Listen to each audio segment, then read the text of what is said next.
Halo teman-teman semuanya.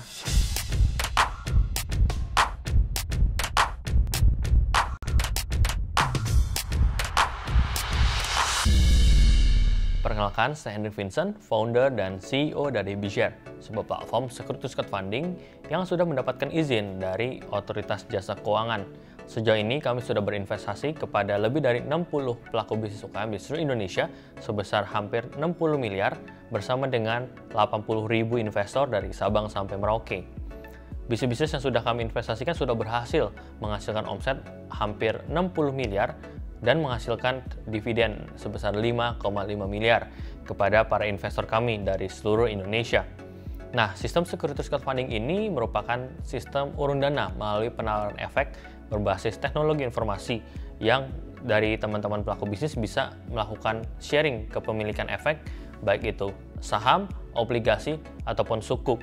Nah, BShare yang akan bantu untuk distribusi dividen ataupun imbal hasil termasuk laporan keuangan setiap bulan dan juga laporan kegiatan operasionalnya, sehingga teman-teman bisa fokus untuk bagaimana menjalankan dan melakukan pengembangan ekspansi bisnisnya, dan kami juga akan melakukan pendampingan setelah mendapatkan pendanaan dari investor. Mungkin buat teman-teman yang ingin melakukan persiapan terlebih dahulu, kami sudah bekerja sama dengan MBN Consulting, sebuah perusahaan yang akan membantu teman-teman untuk melakukan pengurusan legal, pengurusan laporan keuangan, dan juga ekspansi dari sisi marketing untuk bisa mempersiapkan diri supaya ready untuk bisa mendapatkan pendanaan dari para investor.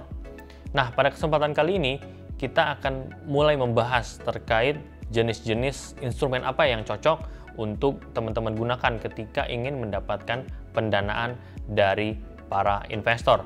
Nah, sebelum itu kita akan membahas terlebih dahulu terkait strategi-strategi ekspansi yang mungkin bisa menjadi patokan buat ketika teman-teman ingin melakukan ekspansi.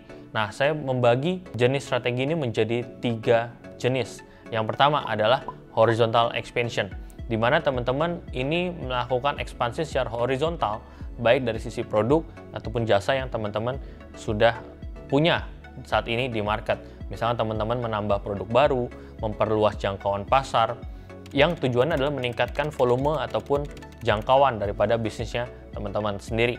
Nah, ini namanya horizontal expansion.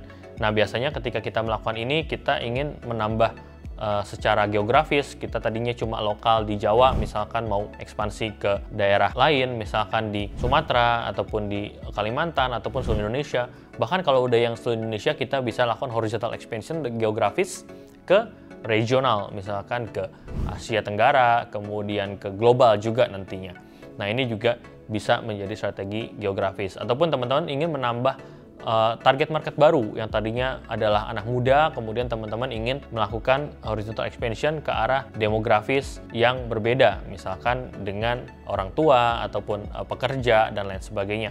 Nah, itu adalah salah satu bentuk dari ekspansi horizontal juga, gitu ya. Jadi memang bervariasi juga jenis-jenisnya, secara psikologis juga bisa, demografis, kemudian geografik dan lain sebagainya. Itu intinya adalah menambah kapasitas jangkauan pasar. Nah, jenis ekspansi yang kedua adalah untuk dari sisi vertikal.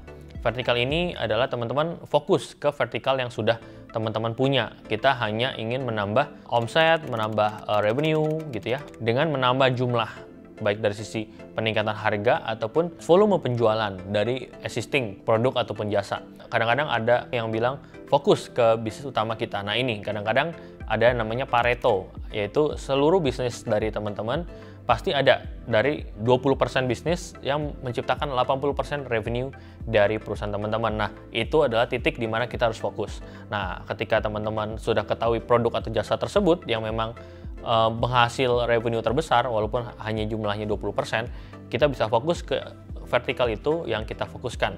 Jadi, instead of memperlebar, memperbanyak, kadang-kadang kita perlu juga menajamkan ke suatu produk ataupun jasa yang teman-teman yakin ini sudah proven. Nah, itu namanya vertical expansion. Dan yang terakhir, namanya adalah R&D ataupun innovation. Nah, tentunya ini ekspansi ada menciptakan inovasi-inovasi baru. Bukan hanya dari sisi produk ataupun jasa, tapi peningkatan dari sisi teknologi, misalkan digitalisasi, terus kemudian pemanfaatan teknologi baru, sistem baru yang mungkin bisa membuat suatu bisnis ataupun produk dan jasa teman-teman semakin lebih efisien dari sisi penggunaan cost-nya, bisa lebih hemat, bukan hanya peningkatan revenue tapi juga bisa menghemat cost. Jadi ini akan mengacu juga ke profitability ataupun ke skill yang bisa jadi lebih besar. Dengan inovasi ini misalkan teman-teman bisa menjangkau bukan hanya lokal saja tapi dengan dunia internasional dengan bantuan teknologi digital. Tentu di setiap 3 jenis ekspansi tersebut ada berbagai instrumen yang kita butuhkan karena memang ini adalah tentunya melibatkan dengan investasi. Jadi setiap teman-teman menambah produk atau jasa baru atau fokus ke satu titik atau bahkan membutuhkan inovasi, tentu ada modal yang perlu kita keluarkan untuk melakukan ekspansi tersebut. Nah, di sanalah kita membutuhkan yang namanya suntikan modal ataupun pendanaan yang bisa dilakukan dengan cara fundraising. Nah, ketika kita sudah tahu strategi apa yang kita ingin lakukan dari 3 pilihan tersebut, mungkin masih banyak ya, tapi saya coba petakan menjadi 3 tersebut, teman-teman akhirnya sudah akan mendapat gambaran. Oke, ini kita bisa lakukan tadi dalam jangka waktu pendek, menengah, atau jangka waktu panjang ya. Nah, ketika kita sudah tahu strategi investasinya, jangka waktunya, barulah kita menentukan apa yang kita terapkan untuk di strategi ekspansi kita tersebut menggunakan instrumen apa. Jadi memang harus kita cocokin berdasarkan kebutuhannya. Dan juga tadi udah tahu alasannya jelas mau ekspansinya ke arah mana. Nah, inilah yang membuat kita bisa menentukan jenis-jenis instrumen apa yang tepat untuk kita. Nah, untuk selanjutnya saya akan membahas deep down terkait instrumen-instrumen pendanaan apa yang kita butuhkan. Pendanaan instrumen-instrumen ini juga ada berbagai opsinya. Misalkan yang pertama adalah menggunakan bootstrapping. Bootstrapping adalah strategi melakukan pemodalan dengan cara menggunakan uang sendiri, uang yang di-chip in oleh founders ataupun pendiri-pendiri perusahaan, biasanya dianggapnya sebagai modal setoran awal. Ini adalah proses di mana kita mengumpulkan modal dengan uang sendiri tanpa melibatkan pihak lain. Biasanya produk ataupun jasanya masih dalam tahap eksperimental, belum menemukan produk market fit, dan biasanya masih mencari titik di mana customer ini merasa suka dengan produk dan jasa kita dan membutuhkan produk dan jasa kita tersebut. Apakah produk dan jasa kita itu solving the problem dari customer ini di titik ini. Jadi mungkin belum bisa meyakinkan daripada yang pihak ketiga gitu ya. Jadi memang masih menggunakan dana sendiri. Nah, setelah kita maju lagi sudah menemukan produk market fit atau bahkan sudah ada customer-customer yang menjadi pelanggan setia dari bisnis ataupun jasa yang teman-teman lakukan. Nah, ini bisa masuk ke tahap berikutnya, yaitu pendanaan dari angel investor. Angel investor ini adalah seorang high net worth individual atau orang-orang yang sudah punya uang lebih, baik itu mereka pengusaha ataupun mereka memang sudah punya dana yang cukup besar, misalkan seperti senior vice president di berbagai perusahaan-perusahaan besar. Nah, ini juga biasanya mereka sudah punya income yang cukup besar untuk bisa diinvestasikan lagi ke startup ataupun perusahaan UKM dari teman-teman sekalian. Nah, ini teman-teman bisa dapatkan juga pendanaan dari mereka gitu ya, yang mereka biasanya investasi ini dengan tujuan untuk bisa melahirkan entrepreneur baru, misalkan untuk pengembangan industrinya gitu ya. Kemudian juga mungkin mereka nggak ada waktu untuk melakukan inovasi tersebut, tapi teman-teman sudah lakukan, mereka akhirnya ikutan join sebagai investor di perusahaan teman-teman. Kita juga ada namanya platform yang kita ciptakan juga di BShare, namanya adalah Emerge. Nah, ini kita bekerja sama dengan MDA Ventures, sebuah venture capital dari Telkom Group, untuk bisa mengumpulkan yang namanya angel investor ini dalam satu platform gitu ya. Dimana dalam titik ini kita sudah bisa ketahui terkait kumpulan-kumpulan investor, angel investor yang nggak perlu lagi kita nyari kemana-mana. Karena biasanya angel investor ini susah kita temui kalau kita jalan manual gitu ya, mesti nyari teman ataupun kenalan yang memang punya uang lebih gitu ya. Nah, selain daripada itu, kita juga ada yang bentuknya teman ataupun keluarga yang biasanya mereka cuma percaya dengan bisnisnya teman-teman karena mereka kenal dengan teman-teman semuanya gitu ya. Jadi mereka sudah yakin dengan bisnisnya karena mereka kenal dengan secara pribadi dan mereka investasi karena mereka yakin terhadap teman-teman semuanya.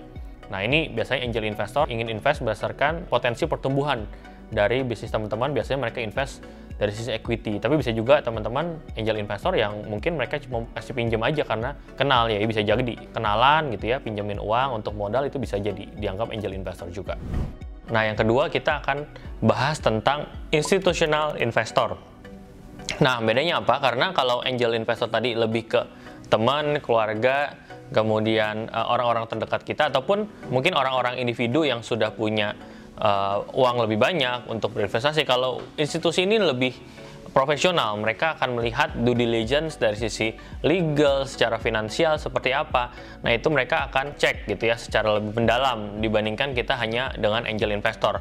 Biasanya staging ketika kita berbicara tentang investasi institusi ini akan lebih tinggi. Biasa nominalnya juga lebih besar. Misalkan kalau tadi angel investor itu sekitar 50.000, tapi ada juga mungkin yang tergantung dari angelnya. Tapi kalau institusi ini biasanya levelnya sudah lebih tinggi dan juga nominalnya mungkin lebih tinggi, bisa 50.000, 100.000 atau bahkan jutaan dolar. Tentunya tergantung staging daripada bisnis teman-teman, bisa jadi seed, seri A, seri B, dan lain sebagainya. Nah, itu memang berbeda-beda setiap institusi. Nah, institusi ini juga kita berbicara ada berbagai macam. Ada yang lembaga seperti perbankan yang bentuknya loan, pinjaman, yang teman-teman membutuhkan jaminan ketika ingin mengajukan pendanaan ke bank gitu ya. Mereka akan membayar bunga berbunga sesuai dengan deal dan perjanjian hutang di awal. Yang penting ada jaminan dan dia udah lihat secara cash flow perusahaannya cukup baik gitu. Dan biasanya mereka pengen lihat dulu kesesuaian daripada si cash flow-nya tersebut, apakah bisa membayar hutang dan lain sebagainya, udah ada analisisnya. Nah, kemudian biasanya kalau untuk startup ini agak tricky kalau kita memang meminjam ke bank, karena kalau startup ini biasanya kan mereka ngincarnya adalah pertumbuhan, teman-teman biasanya lebih ke growth dibandingkan dengan profitability di awal. Jadi biasanya lebih cocok untuk equity. Nah, kalau equity ini masuknya ke venture capital.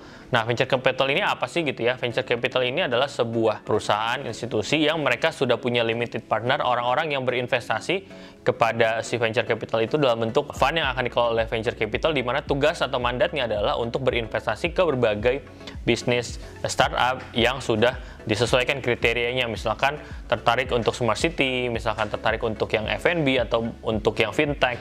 Nah, itu biasanya setiap startup atau setiap fund itu disesuaikan dengan mandat daripada si limited partner. Nah, biasanya venture capital ini melakukan due diligence mulai dari detailnya seperti apa, secara finansial, secara proyeksi bisnis, kemudian juga secara founder background akan dicek, kemudian termasuk legalitas daripada perusahaan. Kalau misalkan fintech perlu izin-izin dan lain sebagainya. Nah, itu memang sangat penting ketika kita berhadapan dengan institusi, karena akan lebih detail secara penjelasan, kemudian meyakinkan mereka lebih detail. Nah, berikutnya adalah ada namanya private equity.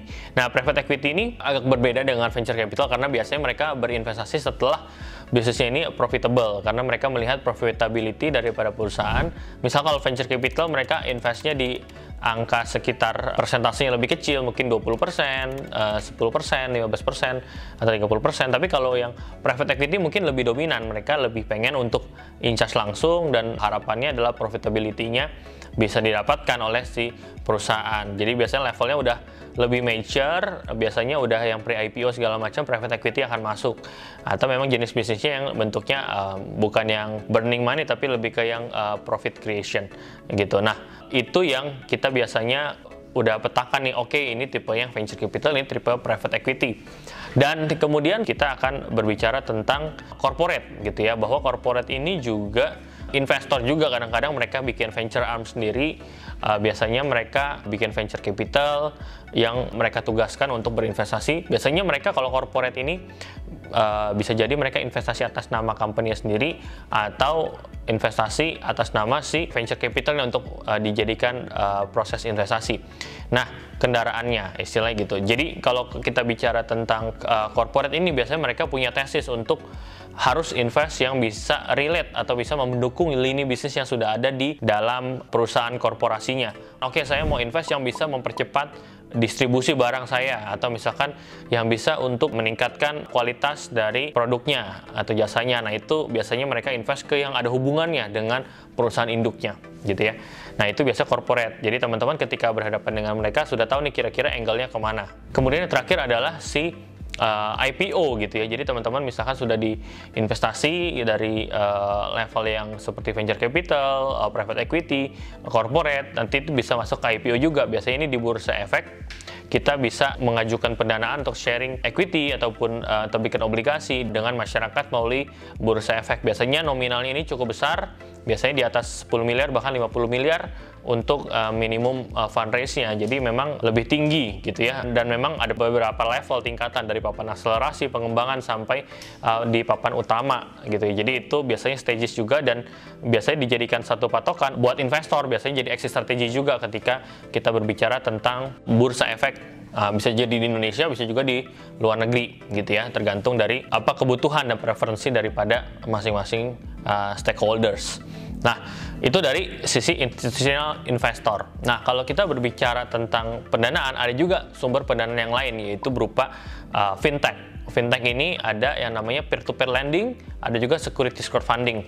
Apa bedanya? Nah, kalau fintech peer-to-peer lending itu biasanya bentuknya adalah pinjam-meminjam kepada masyarakat ataupun institusi yang dalam sebuah platform tersebut ada batasan maksimum 2,5 miliar dalam pinjamannya. Dan biasanya ini yang terkenal seperti istilah pinjol gitu ya. Nah, tapi ada yang ilegal juga. Jadi teman-teman harus hati-hati bahwa make sure ketika teman-teman berhadapan dengan platform atau mengajukan pinjaman itu ke tempat yang sudah, atau penyelenggara yang sudah berizin ataupun terdaftar di OJK ataupun regulator terkait lainnya gitu ya. Jadi memang teman-teman harus make sure secara legalnya aman. Kalau enggak nanti data-data dan lain sebagainya, keamanan datanya bisa tidak terjaga dengan baik. Kemudian yang kedua adalah securities crowdfunding. Securities crowdfunding ini suatu inovasi juga, di mana kita bisa membantu teman-teman untuk bisa mendapatkan pendanaan dari masyarakat berupa berbagai jenis efek, seperti tadi ada saham, obligasi, ataupun sukuk. Nah, itu bisa disesuaikan, jadi nggak perlu harus nunggu IPO di Bursa Efek, tapi ini bisa untuk dilakukan investasi melalui platform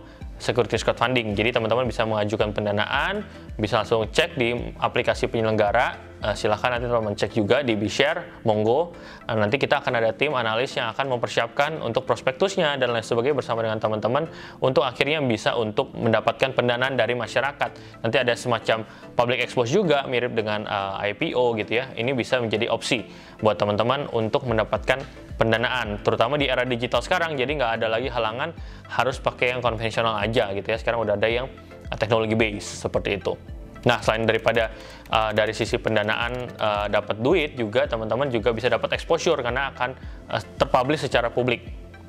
Nah, kemudian yang terakhir adalah sumber pendanaan berupa franchising ataupun kemitraan. Walaupun sebenarnya ini adalah strategi distribusi yang biasa digunakan oleh pelaku-pelaku bisnis, ini juga bisa jadi salah satu alternatif untuk teman-teman mendapatkan funding secara tanda kutip gitu ya, berupa royalti ataupun franchise atau biaya kemitraan yang dibayarkan oleh mitra-mitra. Jadi misalkan secara brand teman-teman sudah punya kualitas yang baik dan dikenal masyarakat, teman-teman bisa mengajak partner atau mitra untuk bisa membuka cabang ataupun menjadi jalur distribusi daripada teman-teman semuanya. Tentunya di sana teman-teman bisa mendapatkan secara biaya kemitraan atau franchise fee di sana, itu bisa banget. Nanti juga dananya bisa dipakai untuk pengembangan holding perusahaan, dan teman-teman sekaligus bisa menambah jangkauan secara volume transaksi melalui mitra-mitra tersebut.